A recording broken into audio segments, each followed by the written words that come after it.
तो चलिए आज बात करते हैं एक ऐसी जबरदस्त कहानी की जो सिर्फ एक कथा नहीं बल्कि एक कॉस्मिक इवेंट है। ये कहानी है समुद्र मंथन की, उस महान मंथन की जो देवताओं और असुरों ने मिलकर किया था। जरा सोचिए, क्या हो अगर जीतने के लिए आपको अपने सबसे बड़े दुश्मन के साथ ही टीम अप करना पड़े। यही वो सवाल है जिस पर हमारी आज की कहानी टिकी है। एक ऐसी कहानी जहां सिर्फ स्वर्ग नहीं बल्कि पूरे ब्रह्मांड का फ्यूचर दांव पर लगा था। तो सबसे पहले ये समझते हैं कि आखिर ये नौबत आई ही क्यों। मतलब इतने पावरफुल देवता अपनी सारी शक्ति खो कैसे बैठे। चलिए इस कॉस्मिक इमरजेंसी की जड़ तक चलते हैं। देखिए, ये सब ना एक चेन रिएक्शन जैसा था। शुरुआत हुई देवराजेंद्र के एक छोटे से एरोगेंस से। उन्होंने ऋषि दुर्वासा की दी हुई माला का अपमान किया और बस ऋषि ने गुस्से में सभी देवताओं को श्रीहीन मतलब पावर और फॉर्चून से खाली होने का श्राप दे दिया।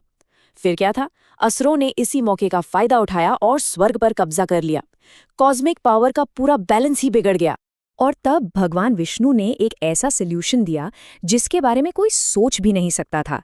लक्ष्य था अमृत, द नेक्टर ऑफ इमॉर्टैलिटी। और उसे पाने का सिर्फ एक ही रास्ता था, असुरों के साथ एक अलायंस बनाना और दूध के सागर यानी क्षीर सागर को मथना।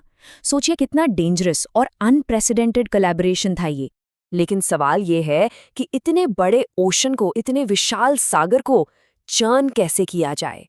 इसके लिए कोई छोटी मोटी चीज नहीं बल्कि अब तक की सबसे बड़ी, सबसे विशाल मशीन की जरूरत पड़ने वाली थी। और ये मशीन भी कोई आम नहीं थी। इस मैसिव ऑपरेशन के लिए मंदराचल पर्वत को बनाया गया चर्निंग रॉड यानी मथनी और नागराज वासुकी बने चर्निंग रोप यानी रस्सी। पर इतना भारी पर्वत सागर में डूब रहा था तो खुद भगवान विष्णु ने कूर्म अवतार यानी एक विशाल कछुए का रूप लेकर उसे अपनी पीठ पर संभाला, एक डिवाइन फाउंडेशन बनकर। और फिर शुरू हुआ वो महामंथन। एक तरफ देवता वासुकी नाग की पूंछ पकड़कर खींच रहे थे तो दूसरी तरफ असुर उनका सिर। दोनों ही पक्ष अपनी पूरी ताकत से ब्रह्मांड के ताने बाने को मथने में जुट गए। जैसे ही चर्निंग शुरू हुई, समुद्र अपने राज उगलने लगा।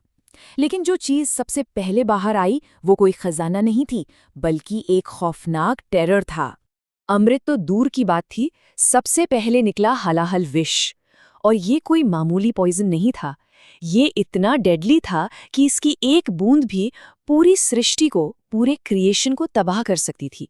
देवता और असुर सबके होश उड़ गए। और तब जब सब कुछ खत्म होने वाला था, भगवान शिव आगे आए। उन्होंने एक अल्टीमेट सैक्रिफाइस किया। उन्होंने उस पूरे विष को पी लिया और उसे अपने गले में ही रोक लिया, जिससे उनका गला नीला पड़ गया। और तभी से वो नीलकंठ कहलाए और उन्होंने पूरे ब्रह्मांड को बचा लिया।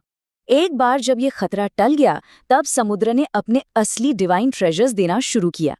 एक के बाद एक 14 दिव्य रत्न निकले। इनमें धन की देवी लक्ष्मी थी, इच्छा पूरी करने वाली कामधेनु गाय थी, इंद्र का वाहन ऐरावत हाथी था और भी बहुत कुछ। और फिर फाइनली वो मोमेंट आया जिसका सबको इंतजार था।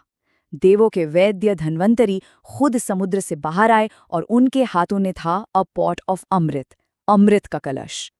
द अल्टीमेट प्राइज अब पहुंच में था। लेकिन कहानी में एक जबरदस्त ट्विस्ट आया। जैसे ही अमृत का कलश सामने आया, असुरों ने उसे छीन लिया और भागने लगे। अब एक नया संकट खड़ा हो गया था। अब इस क्राइसिस को सॉल्व करने के लिए भगवान विष्णु ने एक मास्टर स्ट्रोक खेला। उन्होंने मोहिनी का रूप धारण किया, एक ऐसी डिवाइन एन्चांट्रेस, एक ऐसी खूबसूरत स्त्री कि उन्हें देखकर असुर मंत्रमुग्ध हो गए। तो मोहिनी ने असुरों को अपनी बातों में उलझा लिया और वादा किया कि वो अमृत को देवताओं और असुरों में बराबर बराबर बांटेंगी। पर ये एक डिसेप्शन था, एक धोखा। उन्होंने चालाकी से सारा अमृत सिर्फ देवताओं को पिला दिया।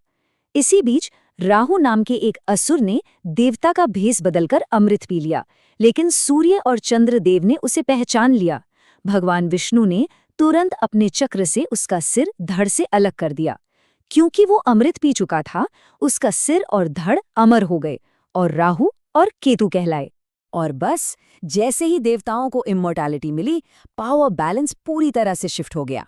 उन्होंने अपनी नई शक्ति से असुरों को हराया और स्वर्ग पर अपना अधिकार वापस पा लिया।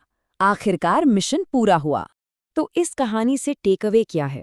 ये सिर्फ एक बैटल की स्टोरी नहीं है, बल्कि ये पेशेंस, हार्ड वर्क और गुड एंड ईवल के बीच बैलेंस का प्रतीक है। ये दिखाती है कि किसी भी बड़े लक्ष्य के लिए कभी-कभी अजीब अलायंस भी करने पड़ते हैं। ये कहानी हमें एक बहुत पावरफुल थॉट के साथ छोड़ जाती है। देखिए, समुद्र ने विष भी दिया और अमृत भी। इसका मतलब ये है कि कोई भी महान संघर्ष, कोई भी ग्रेट स्ट्रगल अपने साथ खतरनाक चैलेंजेस और डिवाइन रिवॉर्ड्स दोनों लेकर आता है।